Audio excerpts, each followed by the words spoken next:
رضيت بالله ربا وبالإسلام دينا رضيت بالله ربا وبالإسلام دينا وبمحمد صلى الله عليه وسلم سلم نبيا ورسولا.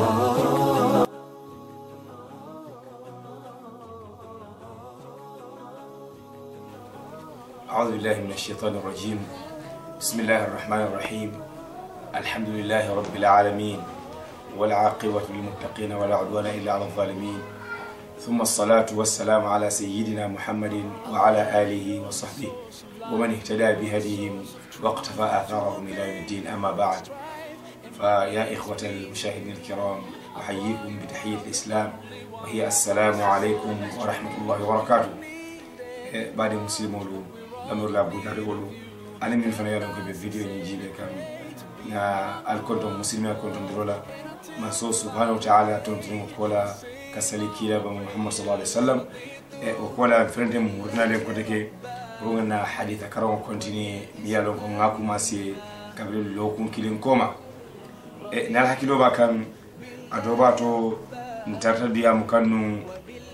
balafani hinanteya min so sabu muslimolu da malu tema nenanga hadika dan karam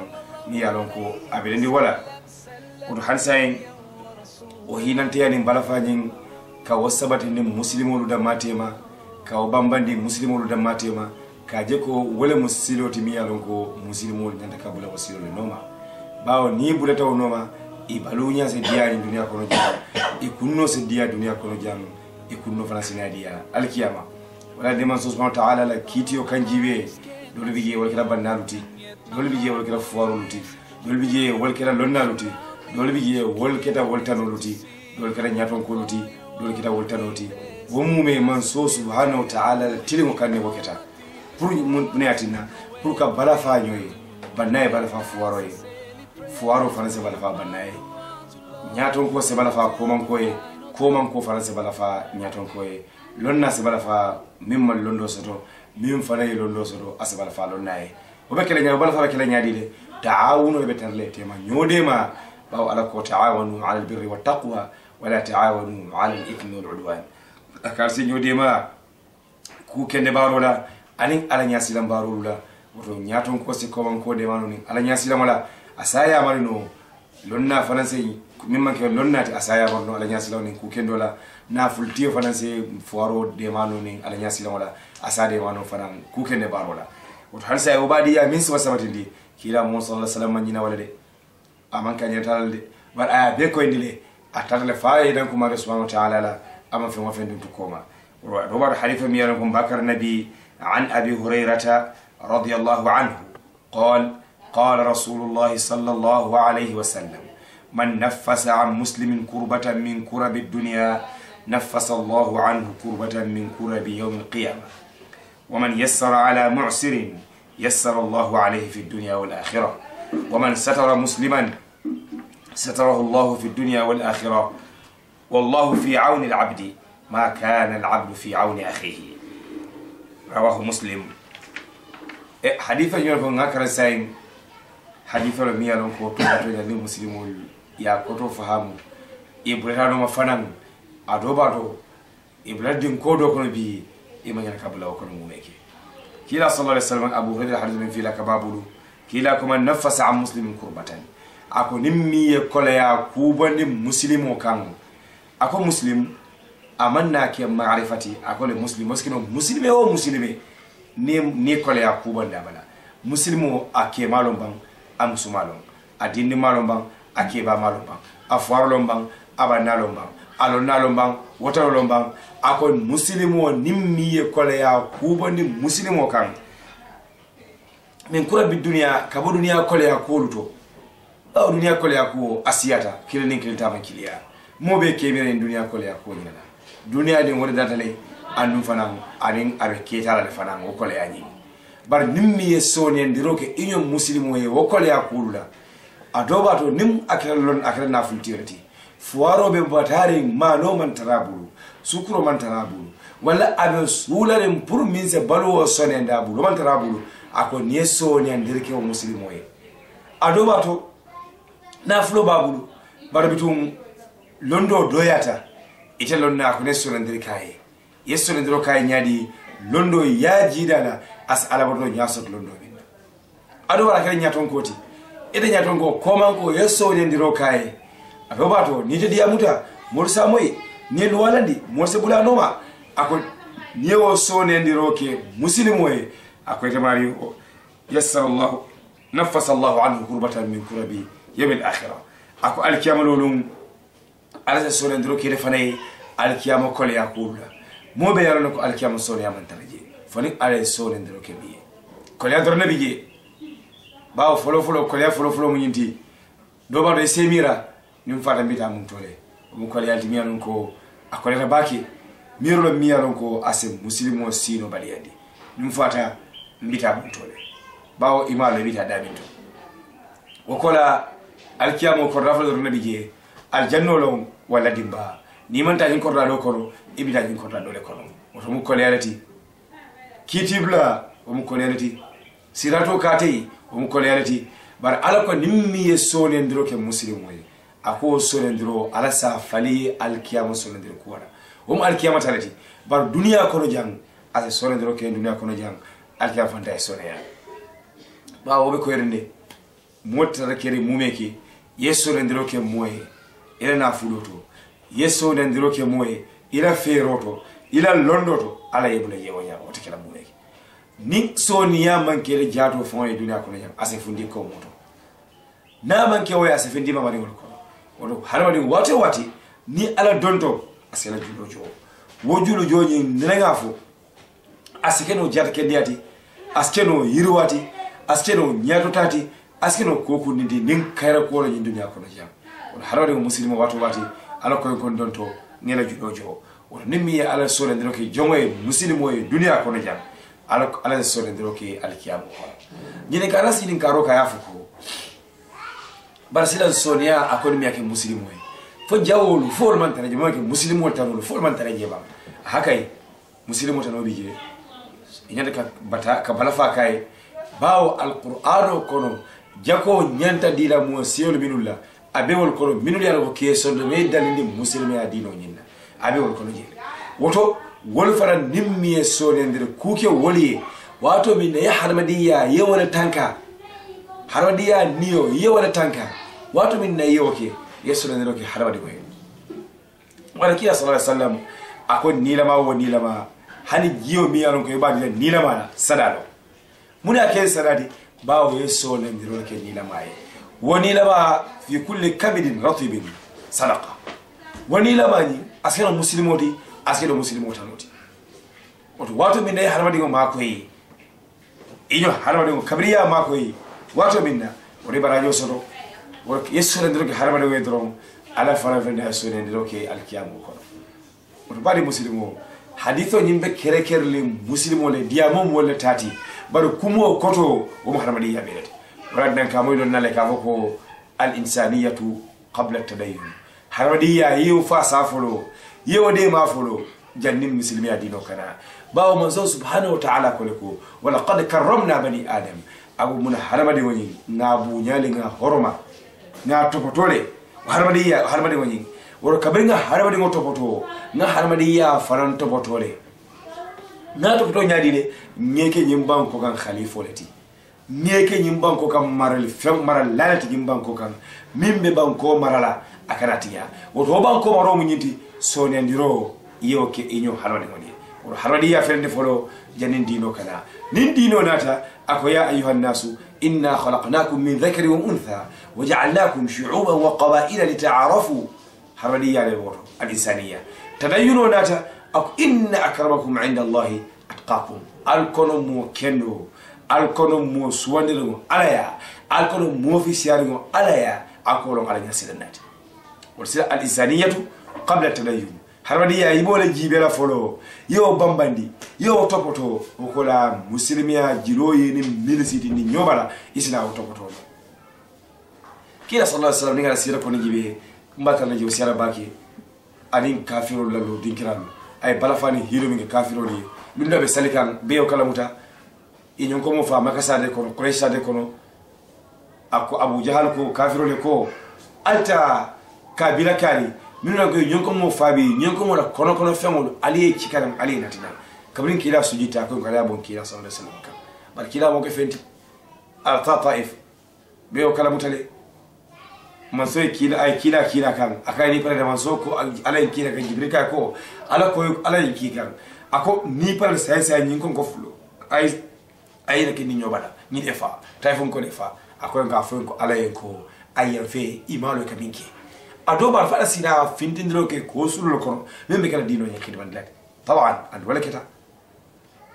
wala kila kam ne jibe ye harmani ya wala jibe fulo o ko la dino oto pour ka sonen droke harmadi yayi ka sonen droke harmadi ngoli sakula ko muslimolu o kila ko dimiyano ko kala wajiboti kala dinoti o to yala fa muslimu famola muslimiyata sahayano la fa harmadi ya ayabuya muslimu la muslimiyata sahayano la fa do muslimu ayakuliya ayabuya na ya nyum muslimu doya wato minna o muslimiya yin fata ko o te muslimiya kuliya ye muslimu kuliya ya harmadi ya kuliya ya harmadi ko kuliya wala kila ko nimmi sole ndiro ke muslimu e akwala sole ndiro ke alkiyamol ko sole ndiro sifa o sifa ni akaye muto ko ina bentaje ye paso jowaye ina benda silo kam dala stama be fokon dala sodi yala ina wala ina tala ke mo be fokon ye tamo bondi je mal boto be bulu ye podi flo suma yadi yala sukul boto nani be la bungol ye kilo bondi yadi dola ni sole ndiro ke muslimu e pompo bela so ko regiyo ye molu yam fa moli mingiyo awda da nyawnyandi yo bi pompo ro ifana yemi wala iso ndiro ke don ko lulu bebulu ye kile bonni yadi kaf nyola iso ndiro ke yeso ndiro ke muslimu we wala kila ko ni so ndiro ke asembo be ne kala mojo ale timoni asembo be ne kala mojo idi me fa to tuta ifana fenchika yajo woni dingole miliya ko brol me ko ben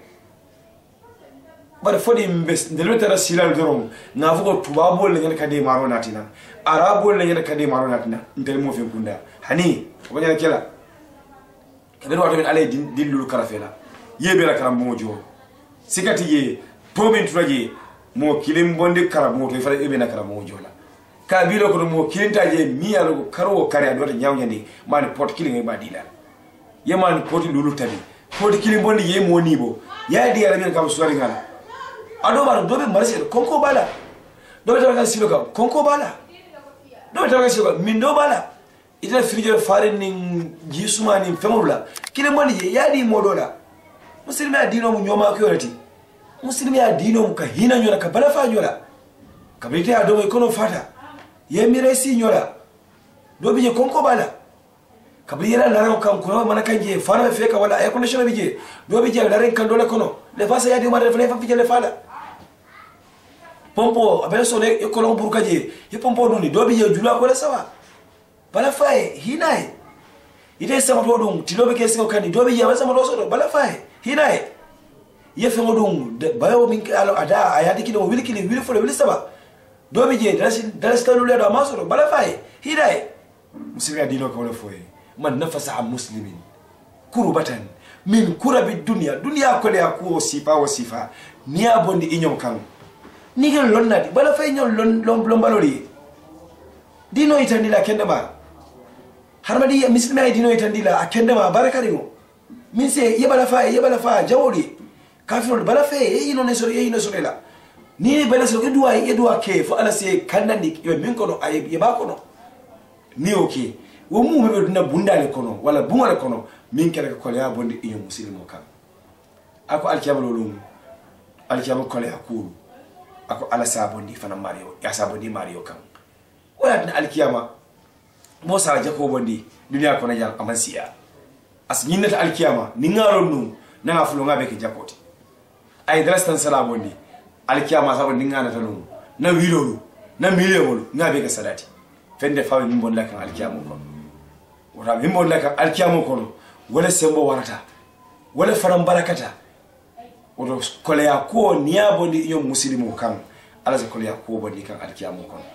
odo bali muslimu do ala nga nyode ma korda ale mo ke yel miyalo ko ay tam korda tam ndi yan sole ndi obulo kabila o kabila ale moke yele miyalon ko ay moke yele miyalon ko ase kabilo tamani nya sonya tabu ba ko be wala nyama sade fana be wala nyama oto mune atina muslimo da malti nyoma ko ila minkel lonnati alin na fultiyo anin nyaton kolu ye bulo di nyola society nyim pour kawul na lo asim fulula oto ka kole ko bondi muslimo lu kam muslime ya dino kam ka bondi fuaro ni mobatare mol kam akila wajiboti muslimo lu kam barkila ma dawato de ako man yassara ala mu'sirin ako nimmi yosoni andiroke kole antuye yassara Allahu alayhi fi dunya wal akhirah ako alsa kusoni ndiroke dunya ko jam ani alkiyamu kono mobe kole akono abede to kono ya bonda kono leftano to mo jelle bije mi yaron ko amankende ya avant bor sonso leftano kono bari mo jelle tata je amankende ya dalsi moni lo mu yan ko tiketo lo ama sonso asiata bar fa musilbe na fultiyo hakilo de debulata wala bang mbar do leftano to bor sannal bi wala molbi no so borola na boro sange mbar gala pharmacie mbunda to mili yaron ko so borola na boro nyini ngasa ge ngadila mbar nga wakili ngata biroke ngasa male leftano to sasa to biye mi yaron ka make banku dinti adobato amande mar laso leftano to bar man saya am leftano to ba man sala hakolo wati wala al hakolo man saka purka am to leftano ba won kende ya aya jara folo o ko ani bilbi ya sina wodi adobato wala luwati adobato mado bar njike ko luwati misalo fe fayde wakil tabede mo tabiya se mo si bane ba taje mo serje mantike sosoro ibiye boro imasoro bar nito mu meken wala bala fani hido yodni sasa to sondo mekono iko sasa to niya ko to wala sasa la ngana ko nyina wala mu meki leptano to melu la leptano to armala de beso jala kendela anim leptano to natal assalamu alaikum natal kontondi alama sasa barko wala adoba to ilo kuma kan kilimo alama sasa barko wala wata athiro ke mo dola abran la rankaji ay sasa tay ndakumula ajara sasa la aya kalamdo ko to nya yara fam baadi mo ben fere mi yara ko nama ko non kilinde na mambo family kilingo kono bara ferente ay bara fari hino so toni kila ko le foye akoni mi ko le akko bondi mo kam ala so ko le soni ndiro asa soni ndiro ke alkiyamo ko le akko be la kan anebe sidrin niyo be deterin bara aferende ya soni ndabulu ako ate mario ala so ndiro ke dunya ko jang asaki alkiyamo ko adobi je moni lul tikedo so amaso yetti kilo sangai adawara boro sana sa ena boro sana dalasta lulu keme kemendelo kemevula amaso ye boro sangai yana bilota ye boro sangai muna muslimo lu nyilla nyenda kila baroti mbenyo sabana barol binda wasabiqu ila maghfiratin min rabbikum wa jannatin 'arduha ka'ardi as-sama'i wal ard u'iddat lil muttaqin nyilla nyenda kila nyo saban kuluti nyenda milul kila pare nyo sabamo jalola duwo kono nyo sabam pare nyima dula nyo sabam nyo seya musnyinola nyo seya bunjan lola ma fo musnyima manyina nyininda bunya manyana lola mot nyima manyana boronila ma wo fo bar wati yuma wonyenda kala ko fulan jamolati woto million ni o soto kemo yo bondije mamira ya torade wilo bebu yetamo bondije mamira ya torade kila ko ma torade ma naqasat sadaqatun min mal akos sada neneman na fulo tala mumeke kondana manki o dala hina nyola ngabala fa nyoye le plano mola fumol bi jele mota ji tol bi jele marse koro mola fumol bi jele mota ji ngol bi jele o al ngabala fa kabilo koro mola fumol bi jele mota ji tol bi jele sakura ko ale timol bi jele badi muslimo o muna ninga mira fo mbe malon ko alabe mo kilin nyinin kala nyimmanto ilo tay mun to woto yini ka ro pression ebulu kila ko soni andiroke kolen tumoy alsina sura ndiroke alkiyamo binia jang ani alkiyamo ko yeke modi adoba isina wilo soto ye wilo di adoba isina million soto bari o man yattaqillaha yaj'al lahu makhraja wa yarzuqu min haythu la yahtasib akasi harje miya lon ko yakilo man tan kam fon fere wala kila ab continue ka hansay ako man satara musliman ako nimmi ya muslimu sutura satarahu Allah fi dunya wal akhirah ako ala sidi ma yo sutura dunya ko jam ani al qiyam ibe muslimu sutura nyadi lonnal ko Al-Imam Nawawi ñor sifal be ñamin iko ye muslimo sutura muslimo juma mi yalon ko kukurumo abukake na kitabulu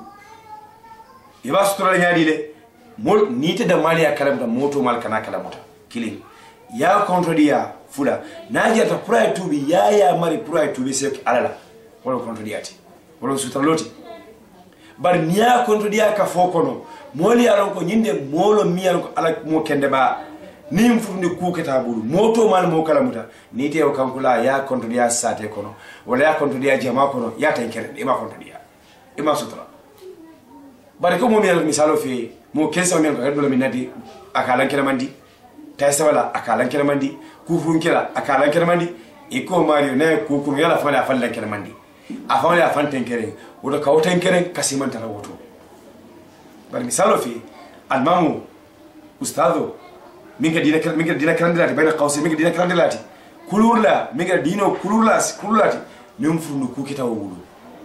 amanki a tawta ayaki bar futunni ku kitawo mo sifal bulu iko nyina dinoti ya sutura kam kila ko nimi yoke akwala sida mare su dunya kono ayesu alkiyamo fanan kono oto ni bodo won haditha mi yalon kabilaro kan wato fi haditha akwa ibn mas'ud radiyallahu anhu qala rasulullah sallallahu alayhi wasallam man dalla ala khairin falahu mithlu ajri fa'ilihi ibn mas'ud wala haditha yin fila alwal bi jalama aw kila sallallahu alayhi wasallam yin banke ko akuma dalla ala khairin nimmi yeytandiroke mola khairu silola ya khairu silo wala ngai miyalon ko amalo yeytandala fayalo bari ya kardi misalu fi alquran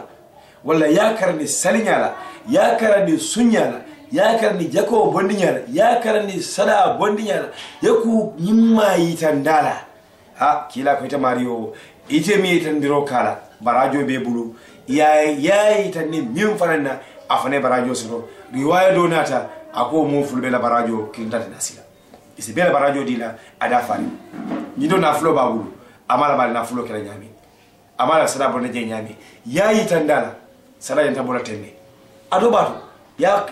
mari ada timo praya dima awakilta ite ya marla ya barajo soto atemi fadela na flo bondi ay barajo albela barajo alde kindata nasila ado bato ite ya mari ataina flow chika aya $10 waka nyama atle mosela mosaba soroda wala jamaa soroda albe kiliki na barajo ada fari mabiji adoba ya konto dia ay jama wolo ya konto dia ay krosi muslimole ya mar ay kunyimma ke ale timole itimi ya mar loke ya barajo soto yatimi ya mari awakilta ayake afane barajo soto awu badi wolo muslimi ali ko barajo soto asone yata ite ya maru da malike imam kodi bondi imam bataki adowal ya maroni milide kilim fula saba ayita wadam malen ya mar sura salola asalta ya hakilo bandi alla ya mar kukendo la adobato yevam folo hakilo bulandi ya tabuna hakilo bulandi yo kedoron ay barajo soto wala kila kwatel iteme ya mar loke ani ya maro kadi minna akalbe barajo soto kilna barajo nasindila be barajo da fari mo soto oto almalen ke barajo molti nyela ko barajo da fari go mbaso labulu ya mar lalu bam ani kamilul ya mari alma ale beke woti wal alma ale muslimol ke mo kendo moy lati keke anyi mafra mbara lati wama dhalika allah bi aziz inna dhalika allah yasir badi ngolu nefdara ninkirato nzafale ko alnal badi malo alla talibendin muhammad al-amin khalifa silla bi kama sate kono game banko kan